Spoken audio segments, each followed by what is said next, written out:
आज की कहानी है रामायण के उस पात्र की जिसके बारे में बहुत कम लोग जानते हैं और बहुत लोगों ने सुना है, और उस पात्र के कारण ही रामायण की शुरुआत हुई।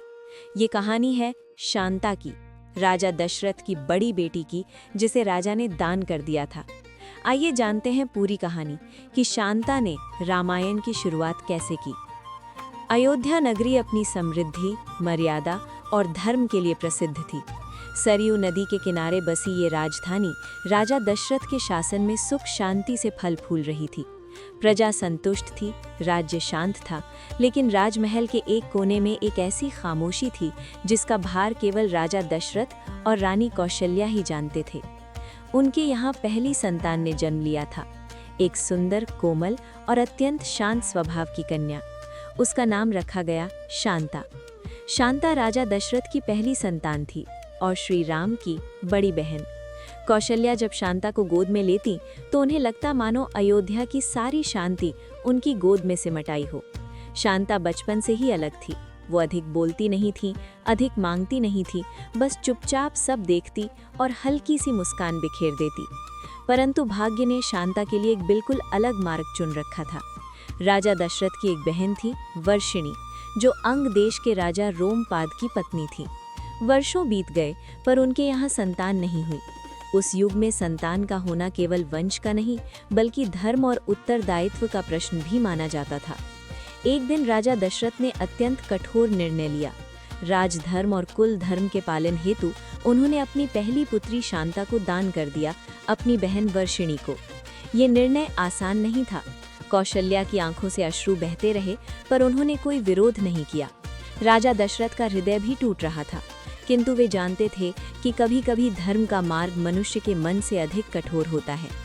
शांता उस समय बहुत छोटी थी, पर उसकी आंखों में भय नहीं था। अयोध्या छोड़ते समय जब उसने पीछे मुड़कर देखा तो सरयू की लहरों में जैसे विदाई का गीत बह रहा था, बिना शोर के, बिना शिकायत के। अंग देश में शांता का पालन पोषण राजकुमारी की भांति हुआ। वर्षिणी ने उसे अपनी संतान से भी अधिक प्रेम दिया, परंतु शांता के स्वभाव में कभी राजसी अहंकार नहीं आया। उसके चेहरे पर वही शांति बनी रही जो बचपन में अयोध्या में थी।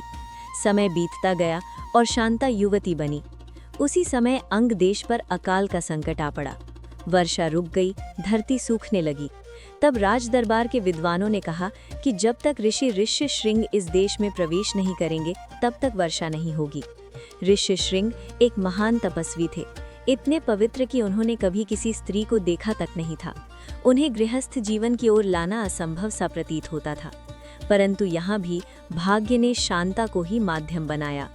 शांता अपनी मधुर वाणी, शांत स्वभाव और पवित्र भावनाओं के साथ ऋष्यशृंग के जीवन में आई। ये कोई छल नहीं था, कोई प्रलोभन नहीं था, बस एक सहज और धर्मपूर्ण बंधन था। शांता और ऋष्यशृंग का विवाह हुआ और जैसे ही ये बंधन पूर्ण हुआ, अंग देश में वर्षा होने लगी। धरती हरियाली से भर उठी, प्रजा ने चैन की सांस ली। उधर अयोध्या में राजा दशरथ अब भी पुत्रहीन थे। वंश के भविष्य की चिंता उन्हें दिन रात घेरे रहती थी। तब राजगुरुओं ने उन्हें पुत्र कामेष्ठी यज्ञ कराने की सलाह दी, और इस यज्ञ को संपन्न कराने के लिए जिन ऋषि को आमंत्रित किया गया वे कोई और नहीं, ऋष्यशृंग ही थे, शांता के पति। शांता को ज्ञात हुआ कि उनके पिता संतान की कामना कर रहे हैं। उसने कोई प्रश्न नहीं किया, कोई शिकायत नहीं की।